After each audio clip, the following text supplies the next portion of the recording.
Hi guys, it's RBB.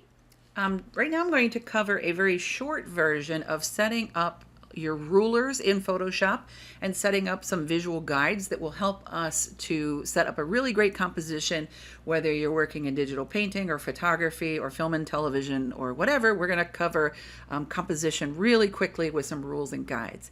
So when we open a document in Photoshop, we know when we go to new, we set it up as 8 by 10, 8.5 by 11, 24 by 36, whatever. And here our document pops up and we assume that, yes, it's the size that we asked for. But we can always look and see. It would be nice if we had some rulers. So I'd like to see the rulers. So I'm going to view, my view menu here. And in view, I see that I have rulers. So if I click on rulers, my rulers will pop up here at the top and on the side. Okay, if I don't want my rulers, I can go to view, click on rulers again. You'll notice there's also a hotkey, Control or Command R. So if I Control R, there's my rulers, and I can do it again and my rulers disappear.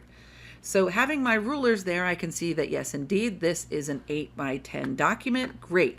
Well, I'd like to find the middle. How could I do that? You can see when I move that the little line moves across the ruler at the top, but that may be hard to follow at a distance away. So it'd be great if I could have some visual guides.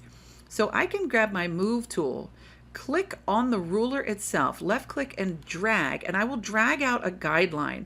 So I'm going to drag this one down to 5 inches, and then I'm going to grab my ruler on the side, left click and drag this one out to 4 inches. And now I have divided this in half and found the exact center. Now these guides are invisible. They won't show up in printing. They don't save. They don't show up. They're just visually there for us. And when you don't need them anymore, again, we go to view and go down to guides and clear the guides. Okay, so we can make them go away.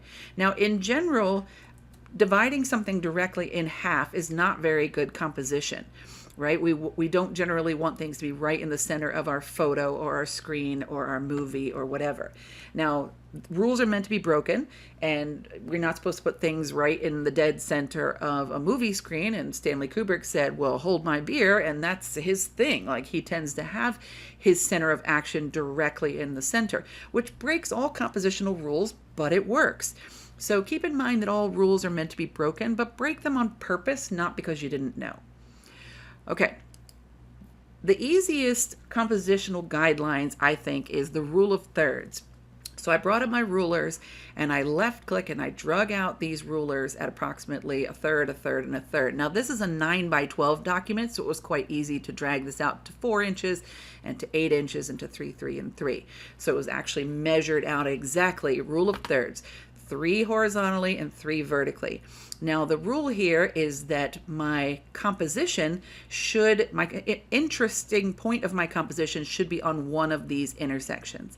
So if I'm at the beach and I'm taking a picture of the water line and the sky, I don't want my water to divide halfway between beach and sky. So for example, if this was my beach image, I would want to put my beach, water, horizon down on one of these thirds, and then maybe catch an interesting cloud or bird or something like that up at top of this third. So I've got 2/3 sky, 1/3 land.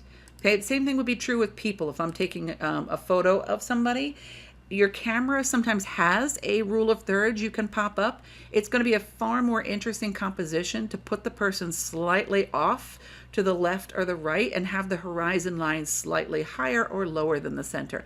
Very simple compositional rule that's going to make your stuff, your paintings, your drawings, your whatever look good. Now we talked about film and television, and in film and television, if in Photoshop or many programs, when you open up a document for film and television, like in Photoshop, when I put 1920 by 1080, which is standard 2K widescreen, it's born with these guidelines here. Now these guidelines are called Safe Action, Safe Title. And that tells us it's sort of like a universal guidelines in film and television and anything viewed on your screen that tells us that we want to keep our items of interest inside the guidelines and our text and titles inside the inside guidelines. So that if somebody's viewing this on an old school television that is 4:3 aspect ratio and cuts off the widescreen, they're not going to lose any important action or any important titles or subtitles or credits or any of that kind of stuff. Okay, so guidelines are very easy to set up yourself.